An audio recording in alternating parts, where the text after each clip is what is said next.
CNN, BBC, France 24. I'm watching you all. I'm recording every lie. I'm archiving every distortion. I am Ibrahim Traoré, and today I'm pulling off your masks. Yes, you heard correctly. I, whom you call a young military junta leader, whom you brand as a dangerous radical, whom you serve up as an anti-Western dictator, am now telling you the truth. And this time you cannot turn off your microphones. This time you cannot turn away your cameras. This time your editors cannot cut this speech. Because the world you monopolize no longer exists. Because millions will hear these words now, without passing through your filters, without being subjected to your distortions, without being muddied by your lies. I am 34 years old. Every day of my life, I grew up with your lies. As a child, I would watch Africa on television. Always the same images. Children with flies, dry lands, weapons, death. This is Africa, they told us. This is what Africa is. And we believed it. We were ashamed of ourselves. We were ashamed of our own lands, of our own people. But then I grew up. I read, I researched, I questioned, and I understood that the Africa you showed us wasn't real. The story you told us was a lie. The fate you imposed on us was a script you had written. For years, how have you portrayed Africa? How have you shown it? How have you sold it to your viewers? As if we were creatures who had no share of humanity. As if we were savages left outside of civilization. As if we were wretches waiting for you to save us. Every day, every hour, every minute, the same story plays on your screens. Hunger, war, disease, corruption, terror, chaos.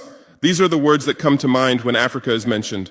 In your Africa dictionary, there are no other words. No hope, no success, no development, no resistance, no honor, no pride, no victory. So I ask you, New York Times, Washington Post, Guardian, Le Monde, have you ever made Africa's successes your headlines? How many times have you written about Rwanda's technology miracle? How many times have you shown Ethiopia's reforestation project? How many times have you praised Botswana's democratic success? How many times have you described Kenya's entrepreneurial ecosystem? No, because these don't fit your scenario. Your Africa cannot be successful. It cannot, because then how will you legitimize your exploitation? If it's not in need of help, how will you intervene? If it's not backward, how will you look down on it? Have you ever asked yourselves, has any editor sitting at their desk, any news director in a meeting, any columnist at their keyboard ever thought, why are the people of the world's richest lands poor? Here are the numbers for you, real numbers. Africa owns 70% of the world's cobalt reserves. Your cell phone, your computer, your electric car won't work without cobalt. This cobalt comes from Congo, but Congolese can't afford cell phones. Africa owns 90% of the world's platinum reserves. Catalytic converters, electronic devices, medical implants, they all need platinum. This platinum comes from South Africa, but South Africans are crushed by unemployment. Africa provides 30% of the world's gold production. Mali, Burkina Faso, Ghana, Tanzania. Gold flows like rivers from our lands. But our people swim in poverty. Africa supplies 65% of the world's diamond production. Botswana, Angola, Congo, Sierra Leone, billions of dollars worth of diamonds are extracted, but our miners live on $1 a day. Africa owns 35% of the world's uranium reserves. Niger, Namibia, South Africa. Nuclear plants run on our uranium. Paris lights burn with our uranium, but our villages have no electricity. And you still ask, why is Africa poor? No, the right question is, how was Africa kept poor while being so rich? Here's your answer. Colonialism didn't end. It changed shape. You used to come and occupy our lands. Now you come and establish companies. You used to take by force. Now you make agreements. You used to rule with the whip. Now you rule with credit. Let me give you concrete examples. With numbers, names, dates, but you'll never write about these. Glencore, Swiss-based mining giant, extracting cobalt in Congo. 2022 revenue, $256 billion, a tax paid to Congo, $500 million, that's 0.2%. Is this justice? Rio Tinto, British-Australian mining giant, extracting bauxite in Guinea, 20 million tons annually. What's left for Guinea? Environmental pollution and cancer. Total, now Total Energies, French oil giant, extracting oil in Angola, Nigeria, Congo. 2022, profit, $36 billion investment in Africa, dirty pipelines, Anglo-American, founded in South Africa but now in London. Diamonds, platinum, iron, taking everything. What it left in South Africa? 6 million unemployed miners. And these are just the tip of the iceberg. What about the invisible, the secret deals, the offshore accounts, the transfer pricing tricks? Every year, $88 billion in illegal money flows out of Africa. Who writes about this? Every year, $45 billion in aid comes to Africa. Everyone writes about this, but no one says Africa is not the continent receiving aid, it's the continent giving aid.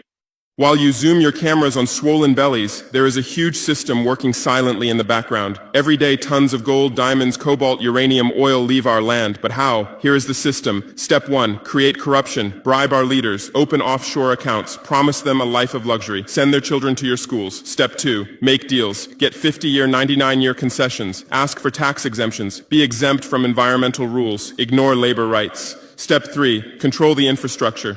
Take over ports, airports, railways, but only from the mine to the harbor. Don't build roads to the villages. Don't bring electricity to schools. Step 4, provide security. Set up private security companies. Arm them. Declare protesting. Step 5, silence the media. Buy local journalists. Suppress opposing voices. Serve internal unrest news to international media. And this is how the system works. It's been working like this for 100 years, and you don't see this system. You don't want to see it, because you're part of the system too. Who are the biggest advertisers of New York Times, CNN, BBC, oil companies, mining companies, arms companies, pharmaceutical cartels, the companies that exploit Africa? You live on their money, you defend their interests, and what I'm about to tell you might cost me my life, but it's no longer time to be silent. France's system in Africa is the CFA franc. 14 African countries still use French colonial currency. 50% of these countries' central bank reserves sit in the French treasury. France applies negative interest to this money, so we pay France to use our own money. Through this system, France transfers $500 billion worth of resources from Africa every year. Does anyone write about this? No. But when France gives Africa 10 billion euros in aid, it makes headlines. Britain's system is more sophisticated. London is the world's money laundering center. City of London, offshore paradise. Every penny stolen from Africa passes through London. Jersey, Guernsey, Cayman Islands, Virgin Islands, all under British control. Africa's wealth hides there. America's system is AFRICOM. Africa Command, 46 military bases on the continent. Official purpose, security. Real purpose, resource control. Drones in our airspace every day, listening devices everywhere. They say fighting terrorism, but it's not terrorists. It's people's leaders who are targeted. China is the new player, says win-win, builds infrastructure, gives credit, but in exchange for what? 99-year port concessions, mining rights, agricultural lands, debt trap diplomacy, ask Sri Lanka, ask Zambia, and you write about none of this. Why? Because you're not free press. You're corporate press. Your bosses are billionaires. Jeff Bezos bought Washington Post. Why? For love of journalism? Rupert Murdoch's media empire, Fox News, Wall Street Journal, The Sun, The Times, all from the same hand, all giving the same message. West is good, others are bad. Carlos Slim is the largest shareholder of New York Times, Mexican billionaire. Where's his wealth from? Monopolized telecommunications, got rich off Latin America's back, now controls America's most respected newspaper. And you claim to do independent journalism? Who are your editors? Which schools did they graduate from? Harvard, Yale, Oxford, Cambridge? Always the same elite schools, always the same worldview, always the same prejudices. How are your reporters selected? How many languages does your Africa correspondent speak? French, English, that's all. Swahili, Hausa, Yoruba, Amharic, they don't know. They can't talk to the people. Your sources are always the same. Western diplomats, NGOs, experts, and then you come and lecture us. They killed Patrice Lumumba, January 12th, 1961. CIA agent Larry Devlin confessed. Belgian mercenaries executed. They dissolved his body in acid, took his teeth as souvenirs. In 2022, that tooth was returned from Belgium to his family after 61 years. And what did you say then? Chaos in Congo. You didn't ask about the killers. You didn't investigate CIA documents. You didn't write about Belgium's crime. They killed Thomas Sankara, October 15th, 1987. My hero, Africa's hope. Vaccinated 2.5 million children against measles and meningitis, planted 10 million trees, raised literacy rate from 13% to 73%, gave equal rights to women, banned FGM, ended corruption, sold Mercedes cars, used Renault 5, rejected IMF and World Bank. And most importantly, he said, we will not pay Africa's debts. We didn't make those debts. The puppets before us made them on behalf of colonizers. That's when he had to be killed, and they killed him. Who killed him? His best friend, Blaise Compaoré. With whose support? France. Want proof? Look at the Focart archives. Jacques Focart, France's Africa Affairs advisor. Everything is written there. And what did you say? Military coup in Burkina Faso. You didn't write about Sankara's dreams. You didn't tell about his projects. You didn't show his successes. You just said, another dictator died, Muammar Gaddafi. Yes, he was a dictator. Yes, he was ruthless. But what had he done in Libya? Per capita income $12,000, Africa's highest, literacy rate from 25% to 87%, life expectancy from 51 to 74, free healthcare, free education, $50,000 for newlyweds, interest-free loans for homebuyers, $5,000 for new births, gasoline 14 cents per liter, great man-made river, irrigation project to green the desert, and Gaddafi's real crime, dream of United States of Africa, African Central Bank project, African Investment Bank, African Monetary Fund, and most dangerous, gold dinar, refusing to sell oil for dollars. October 20th, 2011, lynched in Sirte, Hillary Clinton laughed. We came, we saw, he died. Now look at Libya. 3 different governments, endless civil war, ISIS, Al-Qaeda running wild slave markets exist. Even CNN showed in 2017, oil being looted, weapons depots emptied, spread across Sahel. Do you call this democracy? Do you call this freedom? Do you call this success? And whose turn is it now? The Sahel, Mali, Niger, Burkina Faso. You want to make us Libya too. You want to make us Syria. You want to make us Iraq. But not this time, because we've awakened, because we've learned, because we've united. Operation Barkhane, France's Sahel Adventure, 2013-2022. Official purpose, fighting terrorism. Real purpose, resource control, 5 through 100 French soldiers. €1 billion annual budget. What's the result? 2013, 500 terrorists in Mali. 2022, 5,000 plus terrorists in Sahel, tenfold increase. What kind of success is this? But what were French soldiers doing? Protecting Niger's uranium mines for Areva, Orano, securing oil pipelines for total controlling ports and railways for Bolloré, and fighting terrorism? No, the opposite. Terrorists couldn't come within 50 kilometers of French soldiers, but they could easily burn our villages. Why? Because chaos served their purposes. If there's chaos, they could stay for security reasons. MINUSMA, UN peacekeeping force. In Mali, 15,000 soldiers, 1.2 billion annual budget. 10 years, result, 300 plus. UN soldiers died. Thousands of civilians died. Terror didn't decrease, it increased. And now you say Wagner is dangerous. Russians are taking over Africa. Wagner came. 1,000 soldiers. What happened in 6 months? Terrorists fled. Villages are safe. Mines are working. People are at peace. What's the difference? Wagner is an ally we invited. France is an occupier who came by force. Wagner follows the agreement. France blackmails. Wagner brings results. France produces excuses. But you don't write the truth. You say Russian mercenaries. Well, what is French Légion étrangère? Aren't they mercenaries? What is American Blackwater Academy? What is British G4S? What is Israeli Black Cube? They are security companies. Wagner is a threat. Why? Because Wagner isn't yours. And the terrorism issue? Who created this terror? Who founded Al-Qaeda? 1980s, Afghanistan, CIA, Pakistan ISI, Saudi money, against Soviets. Bin Laden was CIA's man. You called them freedom fighters. Who supported Taliban? Again, you. Heroic mujahideen against Soviet occupation. You gave weapons, gave money, gave training, then you lost control. How was ISIS born? 2003, Iraq invasion. You toppled Saddam. You disbanded the army. You banned Ba'ath Party. You tortured in Abu Ghraib, and those people became ISIS. Then Syria. You said Assad must go. You said moderate rebels. You gave weapons. Those weapons went to ISIS, went to al-Nusra. You destroyed Libya. Who looted Gaddafi's weapon depots? Where did those weapons go? To Mali, to Niger, to Burkina Faso, to Nigeria, to Chad?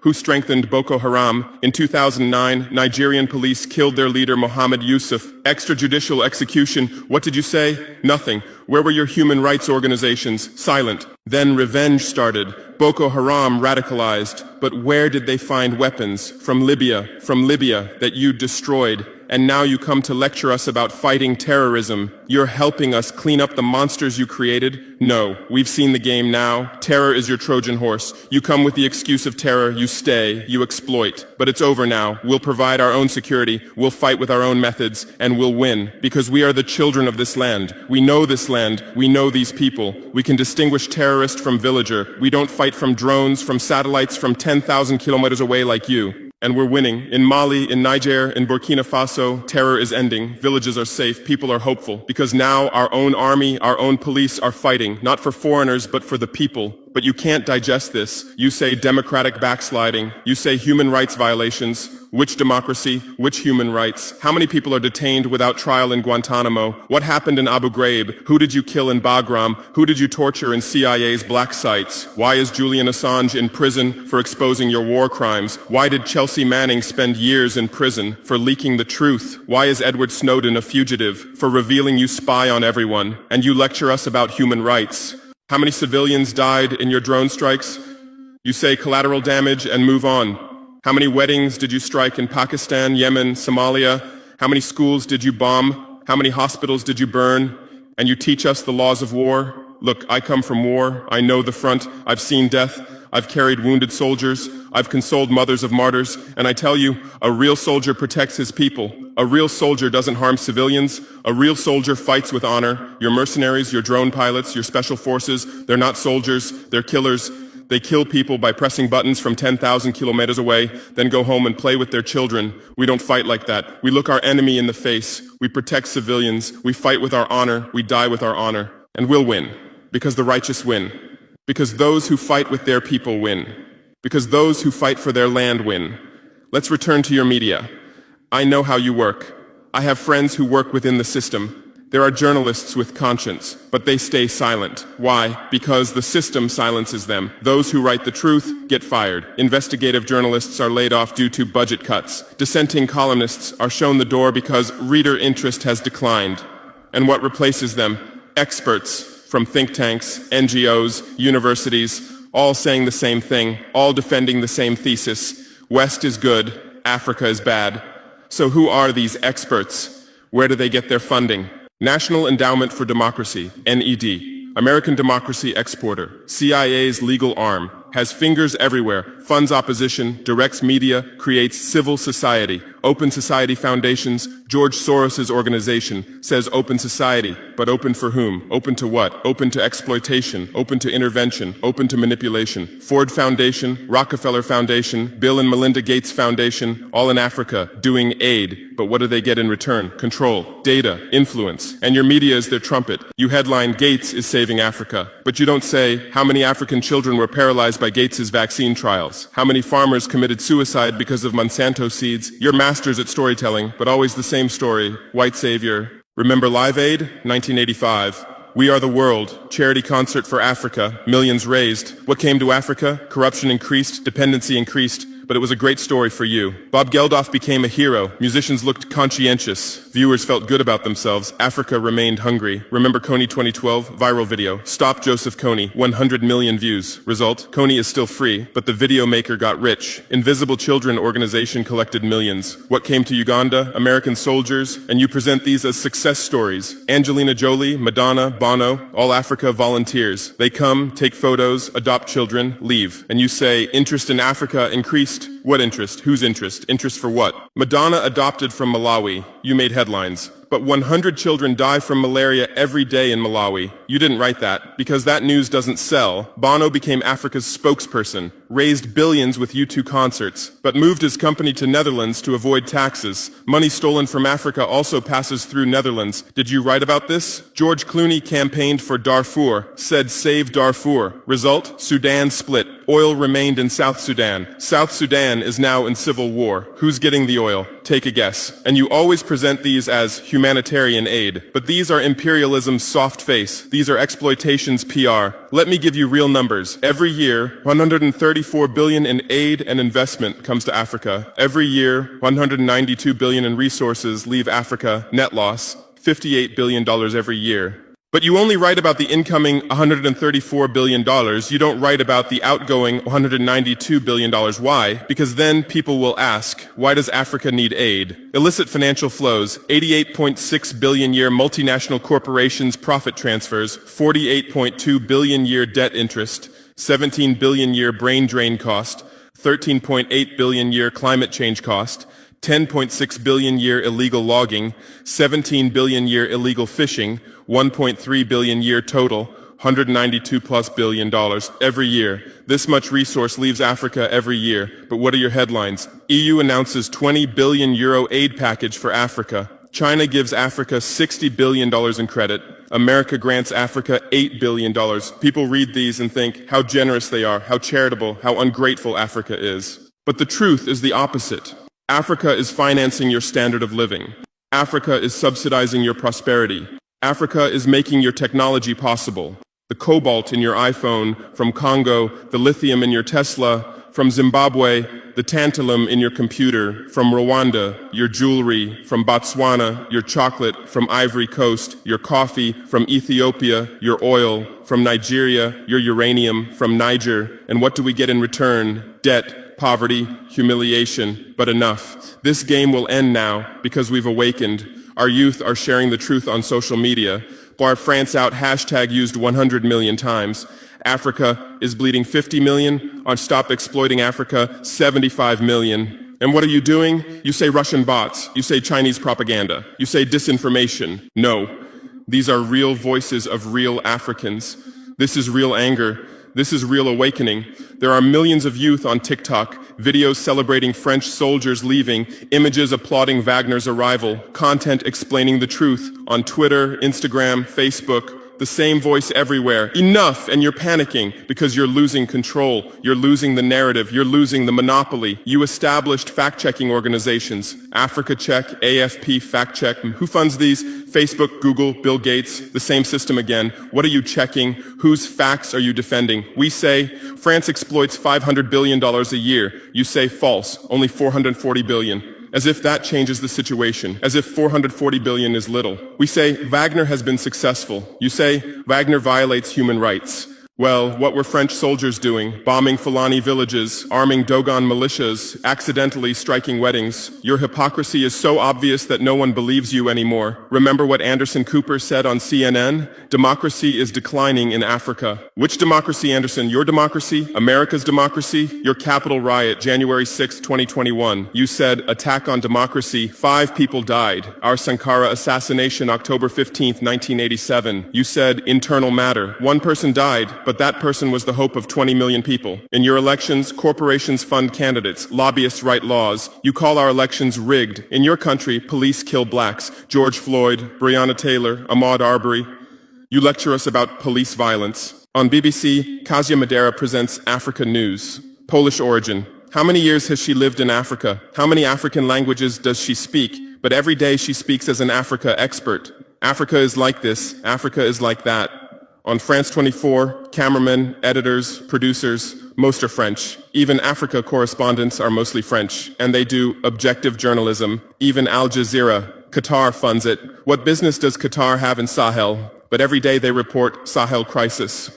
Whose crisis are they telling? Deutsche Welle, Voice of America, RFI, all state media, all propaganda tools. But they play the role of independent media, and our local media, most are sold out. Most are cowards, most are dependent. Le Pay's newspaper in Burkina Faso, who's the editor? Where did he get his education? Where does he get his funding? Who are his advertisers? We know the answers, all tied to the same system, all serving the same master. But a new generation is coming. Bloggers, YouTubers, podcasters, they have no masters, they have no fears. James Coco, Natalie Yam, Kemi Seba, they have millions of followers, they tell the truth, they expose the system, and you label them as extremists. You try to shut down their Twitter, you restrict their YouTube, but in vain. Truth cannot be stopped. You close one channel, 10 open. You silence one voice, 1,000 rise. Here's my final message to you. Your lies are ending. Your empire is collapsing. Your monopoly is breaking. And what's replacing it? Truth, justice, freedom. Africa is no longer your story. Africa is writing its own story, filming with its own camera, telling in its own language. And in this story, you're not heroes, not saviors, not benefactors. In this story, you're the guilty ones, colonizers, liars, thieves. But you still have a chance. You can still change. You can still stand on the right side. There are journalists with conscience among you. I know. I recognize them. We talk. I call out to them.